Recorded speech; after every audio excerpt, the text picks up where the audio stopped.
Bonsoir à tous et à toutes et bienvenue pour ce 48e épisode du Journal de bord.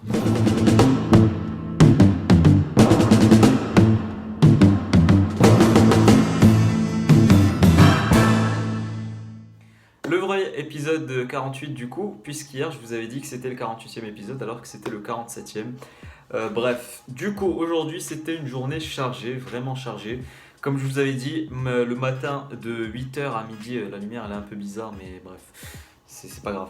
De 8h à midi, on a eu la synthèse de texte. Je vous avais expliqué c'était quoi la synthèse de texte hier.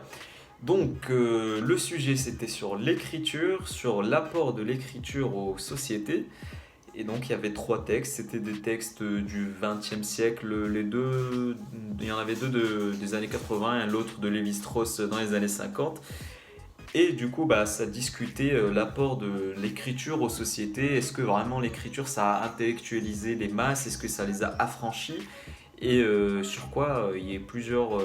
Lévi-Strauss, déjà, il a répondu non. Il a dit clairement, l'écriture, c'est un moyen d'asservissement des masses.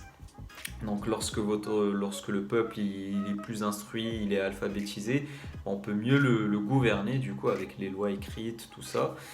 L'autre, là, je sais plus qui, il a dit en gros que la société industrielle, du coup, ça avait besoin de l'écriture pour progresser. C'est une condition sine qua non pour le développement des sociétés. Bref, c'était plusieurs points de vue et j'ai bien aimé le sujet. Après, comment je l'ai traité, on verra bien. Ma problématique, c'était est-ce que l'écriture, pas directement l'écriture, est-ce que l'accès à l'écriture est une révolution? Donc je sais pas si c'est vraiment ça ou pas. On verra bien ce que ça va donner. Les notes, je pense qu'on les aura d'ici longtemps, hein, mais bref. Voilà, ça c'était pour la première synthèse de texte que j'ai faite. Et voilà, ça s'est globalement bien passé, mais comme d'habitude, comme je vous le dis, en culture, on sait jamais sur quoi, quelle note on va avoir. Bref, du coup, on a eu info à 13h30. On a fini l'info, enfin on devait finir aujourd'hui, l'exercice 50, sauf que moi j'avais du retard un peu. J'étais à l'exercice 44 en début de séance et à la fin je suis arrivé au 48. Donc ça va, il me reste deux exos, je vais les faire tout seul. Et bref, du coup voilà, c'est la fin de l'info. Sinon après, j'avais colle d'espagnol de 15 à 16h, enfin de 15 à 16h, du coup de 15 à 15h40, temps de préparer et de passer.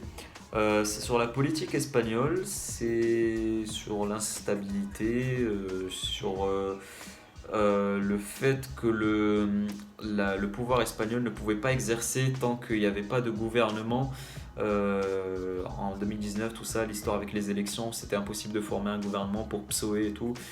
Et bref, du coup, ouais, ça parlait des menaces, de la démocratie espagnole qui est remise en jeu.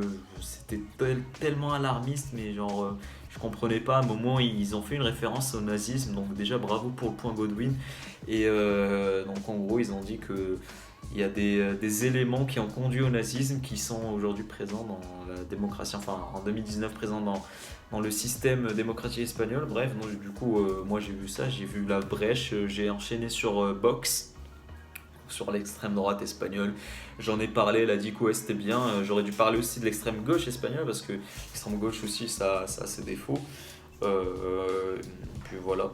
Et sinon, j'ai eu 10,5. Elle m'a dit que c'était bien, que j'ai fait des grosses fautes. Genre, j'ai dit Abemos à un moment au lieu de Emos, Abemos.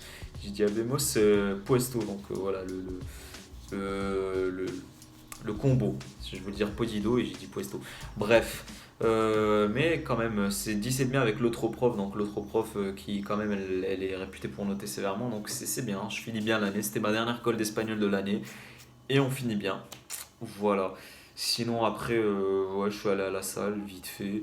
Après, je suis revenu, j'ai fait mes maths et j'ai fait ma colle de maths. Du coup, c'est l'avant-dernière, je pensais que c'était la dernière. Et je l'ai pas majoré, malheureusement. Je l'ai même minoré, enfin, si on voit ça comme ça, puisque mon autre, un de mes camarades du Trinum, il a eu 14 et l'autre, il a eu 18.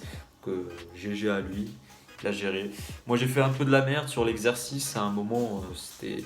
Je vais pas vous dire les détails non plus, c'est un truc de fonction de répartition, tout ça.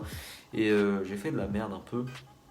J'ai un peu coincé, donc bref, on s'en sort avec un 14. Et puis voilà. D'ailleurs, j'espère ne pas être dans la merde pour l'étoile avec mes notes en colle, parce que je vous rappelle que le premier semestre, j'ai quand même fait 45e en colle, et 45e moi sur 48, donc elle l'a quand même souligné dans l'appréciation, parce que c'est vraiment de la merde du coup. Et je sais pas si ça va influer ou pas sur mon passage en étoile. Je vais en parler, je pense, à la prof vendredi, parce que ça m'inquiète un peu quand même, cette histoire de colle. Parce que du coup, au deuxième semestre, bah, j'imagine que je vais pas être fou non plus. Peut-être que je vais être dans la moitié, peut-être, parce que je me suis quand même un peu amélioré. Mais bref, on verra bien. Du coup, voilà, c'était tout. Synthèse maintenant, elle est faite. Du coup, le seul DS qui nous reste avant les concours blancs, c'est le DS de maths ce samedi.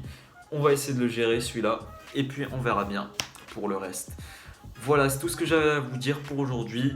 Demain, je ne sais pas s'il y aura un épisode du journal de bord directement, parce que j'ai quand même prévu de faire une vidéo pour Parcoursup, parce que demain c'est les résultats de Parcoursup, donc on va essayer quand même de target un peu plus de gens, ceux qui auront leurs résultats, et ouais, vous donner peut-être des conseils sur comment appréhender les vœux Parcoursup, parce que moi du coup mes prépas, la prépa dans laquelle je suis, Fermat, je ne l'ai pas eu direct, et même pour les autres prépas, hein, j'ai eu la liste d'attente, donc c'est vraiment une source d'angoisse, je le sais, que ne vous inquiétez pas, je vous ferai une vidéo là-dessus demain.